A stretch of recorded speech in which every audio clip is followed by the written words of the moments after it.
विकास आणि सुंबेवाडी गाव हे समीकरण मागील काही दिवसांपासून पाहावयास मिळत आहे। देशसेवेसह गावच्या विकासाचे स्वप्न उरी बाळगणारे मेजर अमर वाळके यांच्या मार्गदर्शनाखाली सरपंच योगेश शेळके यांनी गावच्या विकासाची मशाल हाती घेतली आहे। कुठलेही परिवर्तन सहजासहजी घडत नसून त्यासाठी खूप मोठा संघर्ष करावा लागतो। आपला अमूल्य वेळ खर्ची घालावा लागतो। मनामध्ये निस्वार्थ भाव ठेवून स्वतःला झोकून द्यावं लागतं। जनमानसात आपली निखळ प्रतिमा उमटवण्यासाठी उदात्त हेतू म्हणी असावा असा मेजर अमर वाळके यांचा नेहमीच खटाटोप राहिलेला आहे। त्याकरिता ते सदैव तत्पर असतात। गावच्या विकासाच्या कामात सर्वांनी सोबत चालत राहिले तर नक्कीच सर्वांचा विकास घडून गावचे नाव उज्ज्वल झाल्याबिगर राहत नाही। एकमेकास सहाय्य करू अवघे धरू सुपंथ या उक्तीप्रमाणे आपण चालत राहू। आज सुंबेवाडी येथील शेळके वस्ती म्हसोबा वस्तीवरील हनुमान मंदिर ते शेळके यांच्या घरापर्यंत रोडवर साधारण 800 मीटर अंतरावर 20 LED पथदिवे 15व्या वित्त आयोगाअंतर्गत बसवण्याच्या कामाचे उद्घाटन करण्यात आले। या कार्यामुळे गावातील ज्येष्ठ नागरिकांकडून त्यांच्यावर कौतुकाचा वर्षाव होत आहे।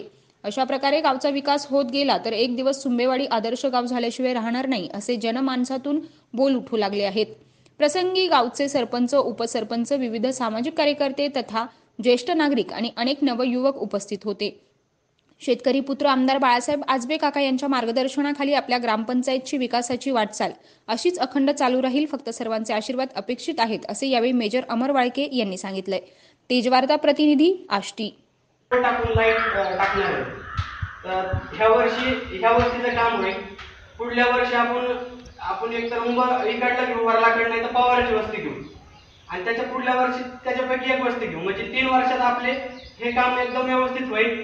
आणि जरी आधीमध्ये अडचण आली आपल्याला की बाबा पुढे लाईट गेली ती आपण चेंज आपण करणार, त्याचा काही विषय नाही। ते एखादी लाईट गेली तर आपण ते चेंज करणार, पुढे केबल खराब झाले तर ते चेंज करणार, त्याचा काही विषय नाही। महाविकास आघाडीने पुकारलेल्या बंदला व शेतकऱ्यावर झालेल्या अन्यायाला वाचा फोडण्यासाठी लोकप्रिय आमदार बाळासाहेब आजबे काका यांनी संपूर्ण मतदारसंघ आज बंद ठेवण्याचे आवाहन केले होते। त्या आव्हानाला प्रतिसाद देत धामणगावमध्ये 100% बंद पाळण्यात आला आहे। या बंदसाठी सर्व व्यापारी, शेतकरी व ग्रामस्थ व राजकीय सर्व मित्र कंपनींनी सहकार्य केल्याबद्दल त्यांचे मनापासून आभार।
राज्यात अनेक भागात अतिवृष्टीने मोठ्या प्रमाणावर सोयाबीन, उडीद, कांदा, कापूस पिकाचं नुकसान झालं आहे। ते पाहण्यासाठी केंद्र व राज्य सरकारला वेळ नाही। त्यावरील लक्ष हटवण्यासाठी वेगवेगळे छापे व धाडीचे नाटक चालू आहे। यातून किती संपत्ती मिळाली हे कधीच कळत नाही। राज्यकर्ते हे शेतकरी लाचार राहावा, गरीब राहावा म्हणून सतत प्रयत्नशील असतात। शेतकरी सक्षम झाला तर त्यांची दुकानदारी बंद होईल असे मत स्वाभिमानी शेतकरी संघटनेचे नेते माननीय खासदार राजू शेट्टी यांनी व्यक्त केले। शेतकऱ्यांच्या विविध मागण्यांसाठी स्वाभिमानी शेतकरी पक्षाच्या वतीने जामखेड येथे मेळावा आयोजित करण्यात आला होता। यासाठी माननीय खासदार राजू शेट्टी, माजी मंत्री रविकांत तुपकर, जामखेड तालुकाध्यक्ष मंगेश आजबे, दक्षिण जिल्हाध्यक्ष सुनील लोंढे, जिल्हा संघटक ॲडव्होकेट ऋषिकेश डुचे, संघटना प्रमुख हनुमान उगले, जनार्दन भोंडवे, शहराध्यक्ष भाऊसाहेब डोके, शहर उपाध्यक्ष नितीन जगताप, माजी प्रदेशाध्यक्ष प्राचार्य प्रकाश पोपळे यांच्यासह अनेक मान्यवर व मोठ्या संख्येने शेतकरी उपस्थित होते। स्वाभिमानी शेतकरी संघटनेच्या कार्यालयापासून भव्य अशी मिरवणूक काढण्यात आली होती। राजू शेट्टी, रविकांत तुपकर व मंगेशदादा आजबे हे बैलगाडीत बसून मिरवणुकीत सहभागी झाले होते। मोठ्या संख्येने शेतकरी बांधव उपस्थित होते। यावेळी बोलताना राजू शेट्टी म्हणाले की आपल्या बापाचे दुःख कमी करण्यासाठी तरुण वर्ग मोठ्या संख्येने उपस्थित आहेत आणि याच बळावर मी भोळ्या भाबड्या शेतकऱ्यांना राज्यकर्त्याच्या तावडीतून सोडवणार आहे। यावेळी स्वाभिमानी शेतकरी संघटनेचे नेते रविकांत तुपकर म्हणाले की राज्यकर्ते हे पांढऱ्या कपड्यातील दरोडेखोर आहेत। या दरोडेखोरांना धडा शिकवण्यासाठी राजू शेट्टींना साथ देणं आवश्यक आहे। आपल्या सहकार्याने शेट्टी या रक्तपिपासू दरोडेखोरांचा बिमोड करणार आहेत। राज्यकर्त्यांना वटणीवर आणण्यासाठी त्यांच्यावर आपला दबाव कायम ठेवण्यासाठी जामखेड परिसरातील शेतकरी बांधवांनी मंगेश आजबे यांना साथ द्यावी असे आवाहन तुपकर यांनी केले। या मेळाव्यात पुढील प्रमाणे मागण्या करण्यात आल्यात। आमचे अधिकार, अतिवृष्टीने नुकसान झालेल्या सोयाबीन पिकाचे पंचनामे होऊन त्वरित मदत मिळावी, ऊसाच्या बिलाची रक्कम तुकडे न पाडता एका रकमी FRPच्या नियमानुसार मिळाली, सोयाबीन व उडीद पिकासाठी कायमस्वरूपी हमी भाव मिळावा, राज्य सरकारने घोषित केलेले 50,000 रुपये सानुग्रह अनुदान त्वरित मिळाले अशा विविध मागण्या करण्यात आल्या। प्रतिनिधी नासिर पठाणसह अशोक जामखेड। शेतीमालाला रास्त भाव या एककर्मी कार्यक्रमासाठी संघटनेचा पाईक म्हणून मी सर्व शक्तीने प्रयत्न करेन। या तुमच्या आणि आमच्या सुदैवानं राजू शेट्टी साहेबांसारखा माणूस जर का आपल्यासाठी लढायला तयार आहे तर त्यांच्यासाठी आपण जीव द्यायला तयार असलं पाहिजे, तरच आपल्याला आणि काय सांगतो मला सांगा बरं, आपण शेतकऱ्याची पोट बापाचं आयुष्य हलाखीचं गेलं। आपल्या बापानं फाटके अंडरपॅन्ट बनियन घालून दिवस काढले, आमच्या मायनं 2 लुगड्याचं 1 लुगडं करून दाट भरला, ते घातलं पण कधी लेकराला कमी पडू दिलं नाही। आमच्या मायने कधी आमच्या बापानं म्हटलं नाही की धनी मला दवाखान्यात न्या का मला कुठं फिरायला न्या। अंगावरचं दुखणं आमच्या मायनं अंगावर काढलं। जर कधी तब्येत जास्त झाली तर आमचा बाप मेडिकल मध्ये गेला, अर्धा औषध आणलं, पूर्ण आणलं नाही कारण आमच्या खिशात पैसे शेतकऱ्याचं तुकडं करायला परवानगी द्या। का शेतकऱ्याला सोसतंय, जेवढं शोषण तेवढं चालायचं, शोषण तेवढं चालायचं, असं चाललंय सध्या शेतकऱ्यांच्या बाबतीत। मी म्हणतोय ते मुद्दा पटला का तुम्हाला? काय संबंध आहे आमचा त्या साखरेचा? जगलं विकून टाका जरा, आम्ही तुम्हाला विचारलं होतं, पण साखर विकत नाही म्हणून शेतकऱ्याला अशा प्रकारे तुकड्या तुकड्याला पैसे देणं हे कायदा, त्या कायद्याचा भंग आहे। आणि मग तुम्ही फक्त त्या कृषी मूल्य आयोग यांना खरं तर शेतकऱ्याचा उत्पादन खर्चाचा विचार करून त्याला हमी भाव किती द्यायला पाहिजे हे सूचना करायची त्याची जबाबदारी आहे। पण या कृषी मूल्य आयोगाला चोखडेपणा केला, त्यांनी सांगितलं तुकड्या तुकड्याला पैसे द्या। ज्या कृषी केंद्रीय मंत्र्यांना पियुष गोयलने सांगितलं की 1 रकमी मध्ये तुकडे करायचा आमचा विचार नाही, त्याला मला प्रश्न विचारायचा आहे, मग हे कृषी मूल्य आयोग केंद्र सरकारचं काय कुणाचं आहे?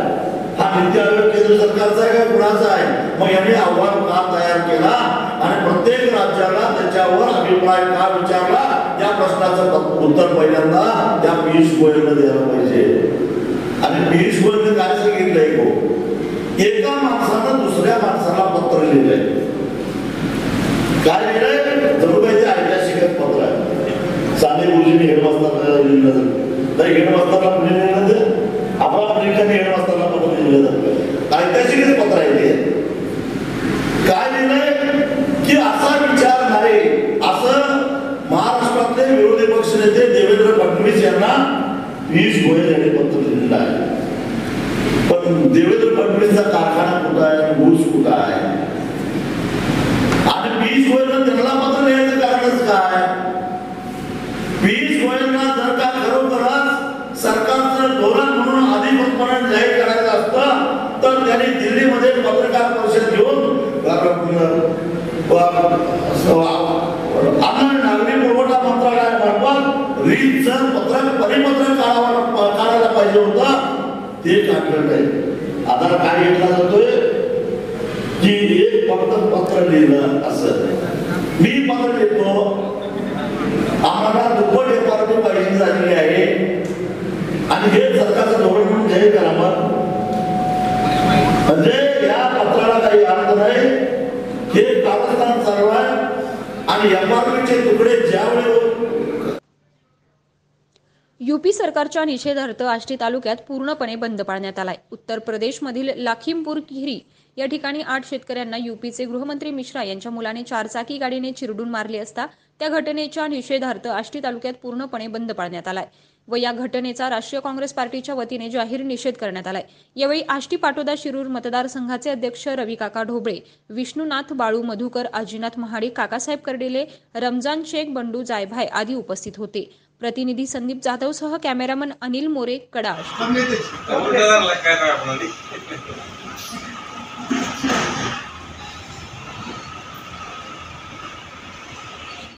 उत्तर प्रदेश मधील लाखीमपूर या ठिकाणी 8 शेतकऱ्यांना एका गृहमंत्र्याच्या मुलाने चिरडलेले आहे आणि त्या चिरडल्यानंतर त्या 8 शेतकऱ्यांचा जागीच मृत्यू झालेला आहे. त्या निषेधार्थ आघाडी सरकारनं पूर्ण महाराष्ट्र बंद करण्याचे हाक दिलेले आहे आणि या हाकला पूर्णपणे प्रतिसाद मिळालेला आहे. त्याचबरोबर आष्टी पाटोदा शिरूर या ठिकाणीही या बंदला मोठ्या प्रमाणावर प्रतिसाद मिळालेला आहे. आपल्यासोबत आहेत राष्ट्रीय काँग्रेस पक्षाचे आष्टी पाटोदा शिरूर मतदारसंघाचे अध्यक्ष रविकाका ढोबळे. जाणून घेऊया आपण त्यांच्याकडून सविस्तर. काका, या बंद निमित्त जे आमदाराच्या गृहमंत्र्याच्या मुलाने जे 8 शेतकऱ्यांना चिरडलेलं आहे, त्यामध्ये मृत्यू झालेला आहे, त्या निषेधार्थ आपण काय सांगणार आहात? आज लखीमपूर घटनेच्या निषेधार्थ महाआघाडी सरकारने महाराष्ट्र बंद पुकारलेला आहे. यामध्ये आष्टी पाटोदा शिरूर, राष्ट्रीय काँग्रेस पार्टी, राष्ट्रवादी पार्टी, शिवसेना हे सहभागी होऊन या घटनेच्या निषेधार्थ व्यापाऱ्यांनी बंद पुकारलेला आहे. चांगल्या पद्धतीने प्रतिसाद दिलेला आहे.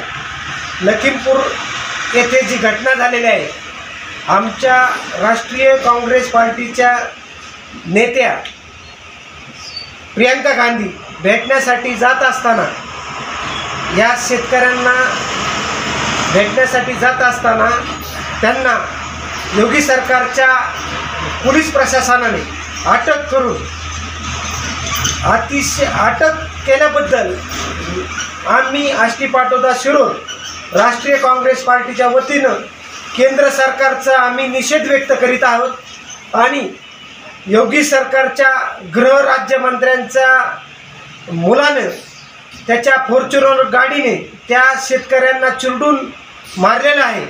त्यामध्ये 8 शेतकऱ्यांचा मृत्यू झालेला आहे. ही घटना अतिशय निंदनीय आहे. त्यामुळं आम्ही आष्टी पाटोदा शिरूर राष्ट्रीय काँग्रेस पार्टीतर्फे योगी सरकारचा आम्ही निषेध व्यक्त करीत आहे आणि योगी सरकारमधील गृहराज्यमंत्री आशिष मिश्रा व त्यांचा मुलगा अजय मिश्राने जे शेतकऱ्यांना चिरडून मारलेलं आहे, त्यांना अटक तर सरकारने केलेलंच आहे, पण त्यांना फाशीची शिक्षा दिली पाहिजे. त्यांच्यावर 302चा गुन्हा दाखल करून योगी सरकारने त्यांना फाशीची शिक्षा दिली पाहिजे अशी आमची राष्ट्रीय काँग्रेस पार्टीच्या वतीने आम्ही मागणी करीत आहोत. आणि यापुढेही केंद्र सरकार जे लोकशाही मार्गाने चाललं पाहिजे, तर मला या घटने झाल्यामुळं हुकुमशाहीने केंद्र सरकार चालत आहे, मोदी सरकार. एवढंच बोलतो आणि थांबतो. जय. होते आष्टी पाटोदा शिरूर मतदारसंघाचे राष्ट्रीय काँग्रेस पक्षाचे अध्यक्ष रविकाका ढोबळे यांनी आताच या केंद्र सरकारचा जाहीर निषेध केलेला आहे. त्यांनी सांगितलेलं आहे की हे जे केंद्र सरकार लोकशाहीच्या मार्गाने नसून हुकुमशाहीच्या मार्गाने चालत आहे, तर या सरकारचा त्यांनी राष्ट्रीय काँग्रेस पार्टीच्या वतीने जाहीर असा निषेध केलेला आहे. तर पाहत राहते न्यूज नेटवर्क कॅमेरामन अनिल मोरेचा संदीप जाधव कडा आष्टी. दौला वडगाव केळ पिंपळगाव परिसरामध्ये लाळ्या खुरकूत रोगाचं थैमान. आष्टी तालुक्यातील बहुतांश शेतकरी शेतीबरोबर दुग्ध व्यवसाय करतात. शेळ्या गाई म्हशींना लाळ्या खुरकूत रोगाची लागण झाली असल्याने शेतकरी वर्ग अडचणीमध्ये आला आहे. या रोग झालेल्या जनावरांना सुरुवातीला ताप येत असून तोंडामध्ये फोड आल्याने खाता येत नाही. तसेच पायाच्या नख्याला जखम होत आहे. जनावरांनी खाण्याचे बंद केल्यास जनावरांची रोगप्रतिकारक शक्ती कमी होत आहे. यामुळे जनावरांच्या मृत्यूचं प्रमाण देखील वाढलं आहे. रोज 4-5 जनावरे या ठिकाणी मरत आहेत. गेली 2 वर्षांपासून येथील जनावरांचं लसीकरण झालंच नाही. वेळेस लसीकरण झालं असतं तर आजही वेळ शेतकऱ्यांवर आली नसती. शेतकऱ्यांना शासकीय यंत्रणेकडून औषध उपचार मिळत नसल्याने शेतकरी हतबल झाले असून सरकारी पशुवैद्यकीय दवाखान्यामध्ये हेलपाटे मारून डॉक्टर वेळेवर येत नसल्यामुळे खासगी डॉक्टरांकडून उपचार करून घ्यावे लागतात. खासगी डॉक्टरही उपचाराच्या नावाखाली शेतकऱ्यांकडून अव्वाच्या सव्वा वसुली करत असल्यामुळे शेतकरी वर्गातून संताप व्यक्त करण्यात येत आहे. पहिले कोरोना व अतिवृष्टीमुळे संकटात सापडलेल्या दौला वडगाव केळ पिंपळगाव या परिसरातील शेतकऱ्यांवर लाळ्या खुरकुताचं मोठं संकट उभं राहिलं आहे. त्यामुळे सरकारी पशुवैद्यकीय दवाखान्यामध्ये लवकरात लवकर लाळ्या खुरकुताचं लस शेतकऱ्यांच्या घरोघरी जाऊन केली पाहिजे. लाळ्या खुरकूत, घटसर्प असो किंवा इतर आजाराची उपचारावरील औषधे पशुवैद्यकीय दवाखान्यात उपलब्ध असले पाहिजेत. दौला वडगाव येथील दवाखान्यात कॅल्शियमच्या बाटल्या सोडून इतर कुठलंही औषध मिळत नाही. पशुधन अधिकारी 10ला येतात, 12ला निघून जातात. शिपाई ड्युटीवर राहत नाही. यांच्याकडे औषधं मिळत नसल्याने खासगीत जनावरांचे उपचार करून घ्यावे लागत आहेत. एक जनावरांची कमीत कमी 3,500 ते 4,000 रुपये उपचारासाठी जातात. एवढे करूनही जनावरे दगावतात. केळ पिंपळगाव परिसरात रोज 5 ते 6 जनावरे मरत आहेत. झालेल्या नुकसानीचं पंचनामे करून आर्थिक मोबदला मिळावा. या सर्व परिस्थितींचं वरिष्ठांनी गांभीर्यपूर्वक लक्ष देऊन कामचुकार शिपाई व अधिकारी यांच्यावर कार्यवाही करावी अशी मागणी या परिसरातील शेतकरी करत आहेत. तेजवार्ता प्रतिनिधी कासम शेख, दौला वडगाव, आष्टी. जनावरांचा कदाचित मृत्यू झाला नसता. एकतर शेतकरी अतिवृष्टीमुळं हातातोंडाशी आलेली पिकं गेलेली असताना जोडधंदा म्हणून ज्या दुधाकडे आपण दुग्ध व्यवसायाकडे बघत होते आणि आपला उदरनिर्वाह भागवत होते, लाखो रुपयाचे जनावरं दगावल्यामुळं त्यांचं मोठ्या प्रमाणात आर्थिक नुकसान झालेलं आहे. आणि या संपूर्ण नुकसानीला हा तालुका पशु वैद्यकीय अधिकारी असतील, अन्यथा जिल्हा पशु वैद्यकीय अधिकारी त्यांची जी गावाच्या पर्यंतची जी योजना यंत्रणा असेल ती जबाबदार आहे. आणि कुठल्याही प्रकारचं 2 वर्ष बसून पशुचं लसीकरण न झाल्यामुळे लाळ्या खुरकुताच्या साथीचा प्रादुर्भाव झाला. त्यामधून 25-30 जनावरं दगावले आणि कुठल्याही पशु अधिकाऱ्यांनी माझ्याकडे दुर्लक्ष केल्यामुळे शेतकऱ्यांचं नुकसान आर्थिक भरपूर झालेलं आहे. आणि त्यानंतर अजूनही त्यांनी कुठल्याही प्रकारचे रक्तबिक्त काही चेक करून सॅम्पल घेतले नाहीत. त्यामुळे त्या आजारामध्ये आणि कुठले आजाराचे लक्षण आहेत ते कळलेले नाहीत. त्यामुळे बाकी खाजगी डॉक्टरांना सुद्धा उपचार त्याच्यावर करता येत नाहीत आणि कुठलेही शासकीय अधिकारी येऊन त्याच्यावर उपचार करीत नाहीत. साधारणतः 1 ते 1.5 महिना झाले लाळ्या खुरकुताची साथ चालू आहे. त्या साथीमध्ये साधारणतः 20 ते 25 जनावर दगावले आहेत.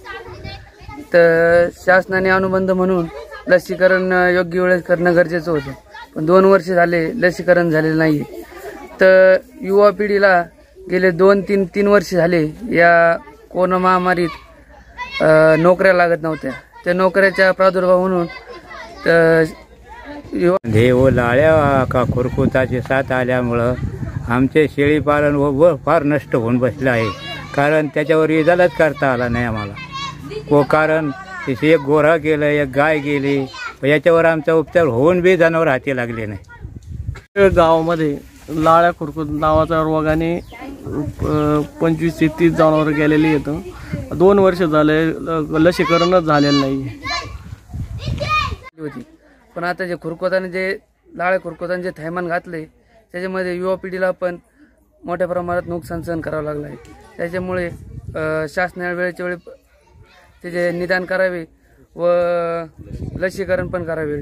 धन्यवाद. जे काही पशु नुकसान झालेलं आहे त्याच्याबद्दल शासनाकडून त्यांना नुकसान भरपाई देण्यात यावी अशा प्रकारची या प्रसंगी एक आपणास मागणी करतो.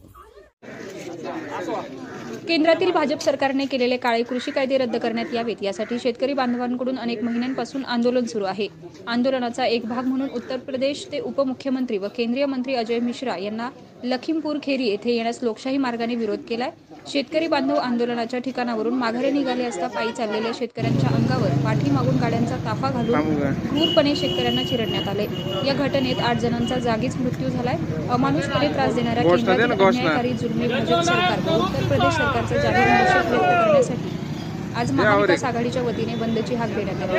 महाविकास आघाडीच्या वतीने महाराष्ट्र बंदच्या हाकेला प्रतिसाद देत करमाळा शहरातील व्यापारी व दुकानदार यांनी कडकडीत बंद पाळत विविध संघटनांनी पाठिंबा दिलाय। आज करमाळा शहरात करमाळा नगर परिषदेचे नगराध्यक्ष श्री वैभवराजे जयवंतराव जगताप यांच्या नेतृत्वाखाली महाविकास आघाडीतील घटक पक्षातील प्रमुख कार्यकर्त्यांनी मिळून तहसीलदार समीर माने व पोलीस निरीक्षक सूर्यकांत कोकणे यांना निवेदन देत केंद्र सरकारचा जाहीर निषेध व्यक्त केलाय।